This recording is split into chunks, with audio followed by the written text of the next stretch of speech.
Pope Francis, pumanaw na sa edad na 88. Isang malungkot na balita ang gumising sa buong mundo ngayong Lunes ng pagkabuhay. Pumanaw na si Pope Francis sa edad na 88, ayon sa kumpirmasyon mula sa Vatican. Siya ang kauna-unahang Latin American na naging pinuno ng simbahang Katoliko Romano. Binawian siya ng buhay alas 7:35 ng umaga, oras sa Roma, sa araw pa mismo ng muling pagkabuhay ni Kristo. Isang araw bago siya pumanaw, nakita pa siyang masiglang bumati ng Happy Easter sa libu-libong deboto na dumalo sa St. Peter's Square. Walang indikasyon na iyon na pala ang huli. Kakagaling lang niya sa ospital matapos ang 5 linggong gamutan mula sa isang matinding impeksyon.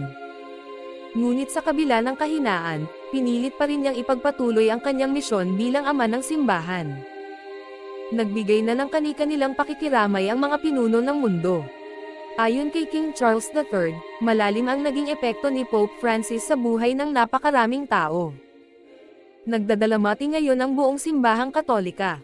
Muling umuugong ang St. Peter's Square, ngunit sa pagkakataong ito, hindi sa pagdiriwang, kundi sa pagluha. Dahil sa kanyang pagpanaw, magsisimula na muli ang makalumang proseso ng pagpili ng bagong Santo Papa.